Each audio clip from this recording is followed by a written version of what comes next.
tale of the Bunny Man goes back many, many years. Originally, it didn't start until 1931, after many murders had already been committed.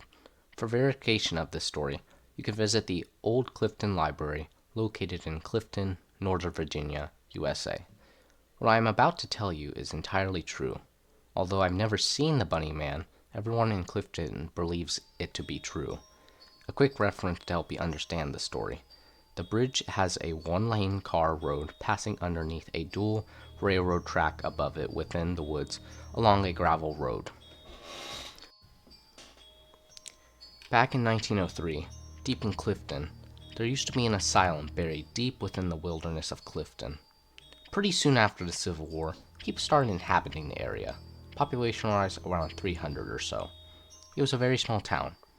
Nonetheless, people didn't like the idea of having an asylum miles down the road, so they all got together and signed a petition for the asylum to relocate elsewhere. The petition passed, and a new asylum was built, which is now known as Lorton Prison, a temporary facility for convicts to stay in until they are appropriately sentenced. In the autumn of 1904, the convicts were gathered and piled into a bus, used to transport them to Lorton. Somewhere during the drive, not too far from where they left, the driver had swerved to avoid something and the bus had started to tip, and soon was rolling in a terrible collision course. Most of the convicts were injured, but managed to escape the bus and had fled into the night towards the woods. The next morning, a local police investigation had begun, and they began rounding up the escaped convicts. Hours turned into days, days into weeks, weeks into months. Everyone was recovered after about 4 months except 2 people, named Marcus A. Walster and Douglas J. Griffin. During the search for both men, the police found dead rabbits, all of them half-eaten and dismembered, out every now and then along their search. Finally, they were to find Marcus dead by the Fairfax Station Bridge, now known as Bunny Man's Bridge. In his hand, he held a man-made hammer knife-like tool, made with a sharp rock and a sturdy branch as a handle. They thought nothing of it, and didn't care how he died, only that he was apprehended and they no longer had to worry about him. They had a name for Marcus, but later on they would realize they had named the wrong person, the Bunny Man. Still searching for Douglas, they kept on finding dead, half-eaten rabbits every so often while the search went on. Eventually, they were to name Douglas the Bunny Man from then on. Months passed by and the police gave up their search. Everyone assumed the Bunny Man was dead by now, if not gone, so they went on with their small town lives. Come October, people started seeing dead bunnies reappearing out of the blue and started to fear the unseen. Halloween night came around, and as usual, a bunch of kids had gone over to the bridge that night to drink and do whatever kids their age in the early 1900s did. Midnight came around within minutes, and most of the kids had left. Only 3 of them remained at the bridge. Exactly at midnight, a bright came from the bridge, right where the kids were. A few seconds later, they were all dead, throats slashed with that same type of tool that was found next to the other escapee, Marcus. Not only was their throats slashed, but they were cut up and down their chest, gutted like fish. The Bunny Man then hung both of the boys from one end of the bridge with a rope around their necks, hanging from the overpass with their legs dangling in the view of any passing cars. The girl was hung the same way, on the other side of the bridge. This happened on Halloween in 1905. After that, they didn't see or hear anything from him for another year. Halloween 1906 was approaching, and parents as well as the teens in Clifton still remembered the incident that had occurred 1 year ago at his bridge, the Bunny Man's Bridge. That night, 7 teens were left remaining right before midnight at the bridge. Thinking little of it, 6 remained inside the bridge while one, Adriana Hatala, had remained a good distance from the bridge, hoping to have enough time to escape if the same thing happened again.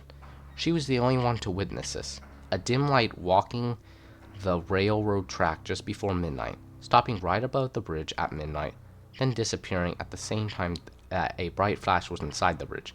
She heard the deafening sound of terrified screaming coming from the inside of the bridge that lasted only seconds. Moments later, they were all hung from the edge of the bridge, in the same way as the corpse a year earlier. Horrified, she ran home and refused to tell all of what she saw, just spattered words mixed with incoherent mumblings that the people of her town had to put together to come up with her story. No one believed her, no one understood her or believed her. They charged her with the teen's murders and locked her up in the asylum of Lorton. In 1913, the same thing happened with 9 teenagers this time, on Halloween night once again. Adrian was still locked up. They dropped her sentence, but it was too late. The insanity had finally conquered her. Even if she was released, she was too far gone to have a life, so she spent her remaining years in the asylum until she finally died in 1953 of reported shock. No one knows exactly what exactly she died of shock from, but supposedly she had died in her sleep, dreaming of that one dreaded night.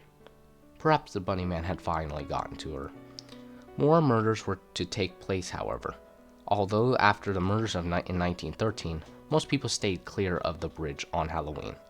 1943 rolls around and 6 teenagers go strolling out on Halloween night. A couple hours later, all of them dead. Same way as all the others. Investigations took place, but as usual, nothing was discovered.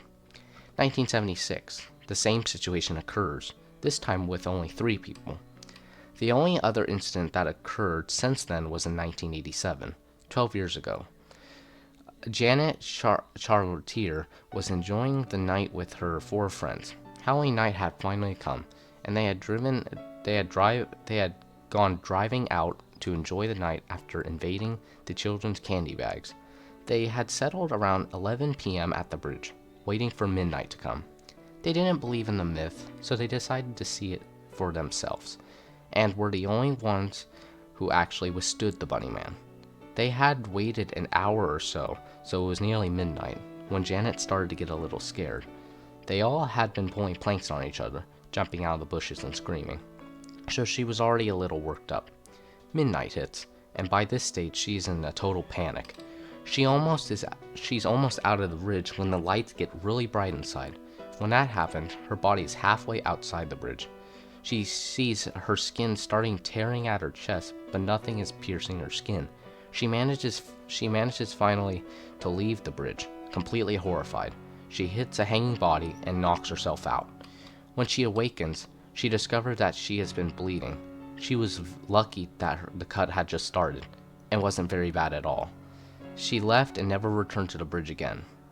She has been seen sitting on a swinging bridge on her balcony every morning, just staring in the direction towards the bridge a couple miles down.